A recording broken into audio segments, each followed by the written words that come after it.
Shimla agreement को रद्द करने से पाकिस्तान पर क्या फर्क पड़ेगा और भारत पर क्या फर्क पड़ेगा।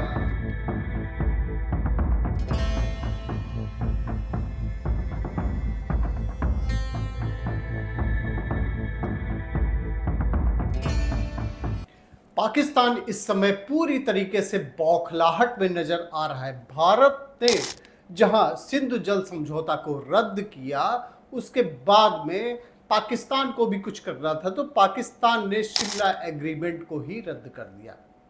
अब बात यह आती कि शिमला एग्रीमेंट को रद्द करने से पाकिस्तान पर क्या फर्क पड़ेगा और भारत पर क्या फर्क पड़ेगा। लेकिन जाने अनजाने पाकिस्तान ने भारत की एक बहुत बड़ी मदद कर दी और शिमला एग्रीमेंट, जो कि पहले से ही सवालों के घेरे में था, उसमें बार बार जो है भारत में ही सवाल उठ खड़े होते थे कि शिमला एग्रीमेंट के दौरान जब भारत ने 93,000 युद्ध बंदियों को, जो कि पाकिस्तान के युद्ध बंदी थे, उनको गिरफ्तार कर लिया था और 13,000 किलोमीटर वर्ग किलोमीटर की जमीन भारत के कब्जे में थी, तो उसको पाकिस्तान को क्यों वापस कर दिया गया था। यहाँ तक कि जो पूर्व प्रधानमंत्री अटल बिहारी वाजपेयी थे, उन्होंने भी इस बारे में सवाल उठाया था। खैर, हम इस बारे में सारे डिटेल में बात करेंगे, शिमला एग्रीमेंट के बारे में बात करेंगे और बात करेंगे, जैसा कि आपको ये पता है कि सिंधु जल समझौता रद्द कर दिया और जिस तरीके से भारत में कश्मीर में पहलगाम में टेररिस्ट ने जमकर वहाँ हत्याएं की, धर्म पूछकर हत्याएं की, उसके बाद में पूरे देश में उबाल आ गया और भारत सरकार या मोदी सरकार ने सीधे सीधे पाकिस्तान को अल्टीमेटम दे दिया और सीधे अब इस बारे में कार्रवाई होने का समय आ गया है। तो सिंधु जल समझौता से आपको एक वीडियो की स्टोरी में आपको बताया गया था कि उससे क्या क्या फर्क पड़ेगा, पाकिस्तान पर क्या फर्क पड़ेगा, और शिमला एग्रीमेंट के बारे में आज हम बात कर रहे हैं कि इससे भारत पर क्या फर्क पड़ेगा और पाकिस्तान पर क्या फर्क पड़ेगा। एक पॉइंट ये भी है कि एयर स्पेस पाकिस्तान ने बंद कर दिया है। एयर स्पेस क्या होता है कि भारत से जब कोई भी फ्लाइट जाती है और वो पाकिस्तान कह रहा है कि वो अपने एयर स्पेस का इस्तेमाल नहीं करने देंगे। जो यूरोपियन कंट्रीज़ हैं, वहाँ पाकिस्तान के एयर स्पेस का इस्तेमाल करके ही भारत की फ़्लाइट्स वहाँ जाती हैं और भी कई सारी कंट्रीज़ हैं।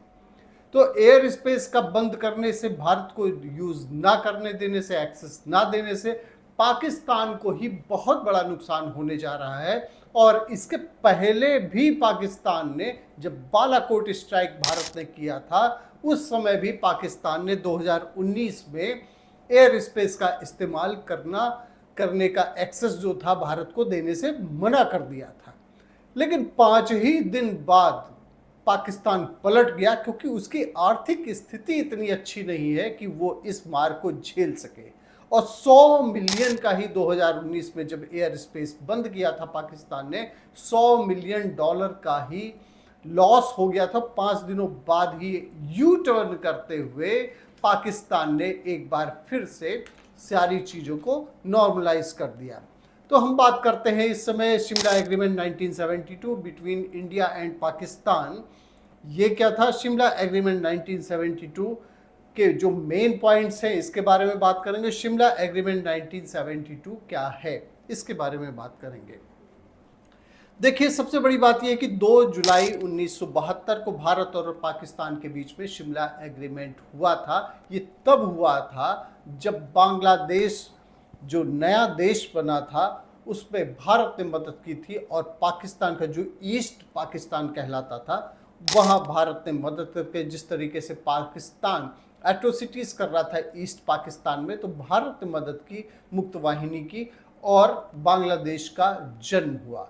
1972 में जो शिमला एग्रीमेंट हुआ, उस समय भारत और पाकिस्तान के बीच में हुआ था। 13,000 वर्ग किलोमीटर भारत उस समय तक जीत चुका था 1971 में, और जमीनें जो थी भारत के कब्जे में थी और पाकिस्तान एक तरीके से बहुत कुछ हार चुका था। पाकिस्तान की सेना ने घुटने टेक दिए थे। 93,000 जो उनके सैनिक थे वो युद्धबंदी बन चुके थे भारत में।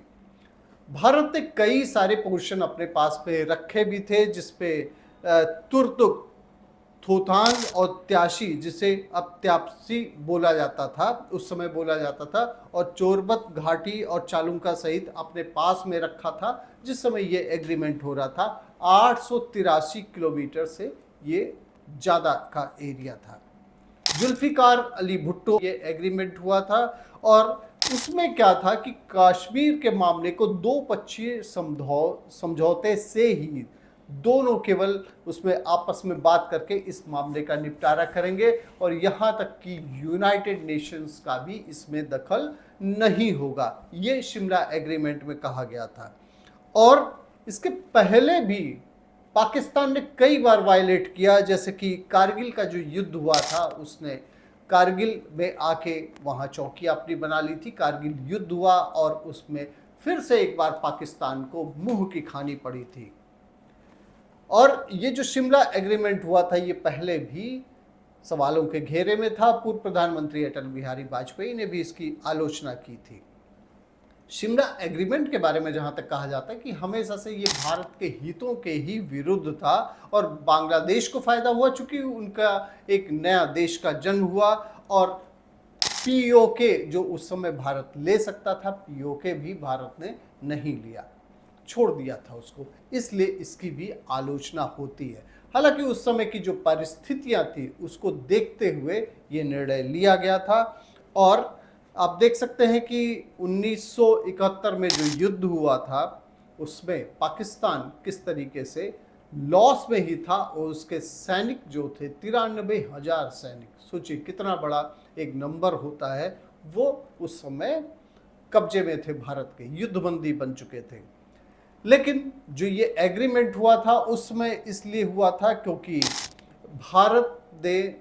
भारत के ऊपर अंतर्राष्ट्रीय दबाव था। उस समय की जो परिस्थितियां थी, अमेरिका और चाइना पाकिस्तान का साथ दे रहा था, इसलिए उस समय के जो रणनीतिकार थे उन्होंने ये निर्णय लिया, भारत के हितों को देखकर ये निर्णय लिया, और कहा यहाँ तक भी जाता है कि अगर ये निर्णय ना लिया होता तो तीसरा विश्व युद्ध भी हो सकता था, और भारत जो इस समय जीती हुई पोजीशन पे था, हो सकता है उसको कहीं ना कहीं डेंट होता, कहीं ना कहीं नुकसान भी हो सकता था। इसलिए भारत की इमेज भी बची रहे, वो जीता हुआ था, और पाकिस्तान को उसने घुटने टिका दिए थे।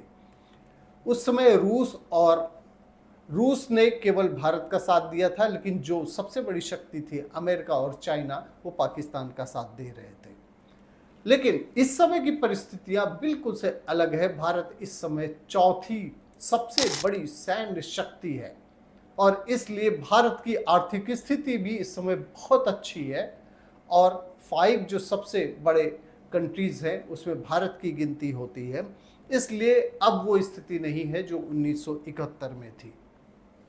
शिमला एग्रीमेंट रद्द करके पाकिस्तान ने एक मदद और कर दी, क्योंकि एलओसी को उसने खुद ही खत्म कर दिया, जो लाइन ऑफ कंट्रोल था, जिसमें यह समझौता था कि एक दूसरे लाइन ऑफ कंट्रोल को पार नहीं करेंगे भारत या पाकिस्तान के लोग, लेकिन भारत और पाकिस्तान की सेनाएं जो है वो पार नहीं करेंगी। लेकिन शिमला एग्रीमेंट को होल्ड कर दिए जाने से अब ये स्थितियां बदल गई है। अब भारत जो है कहीं तक भी लीगली घुस सकता है, और ये पाकिस्तान के लिए बहुत बड़ा सेटबैक होगा।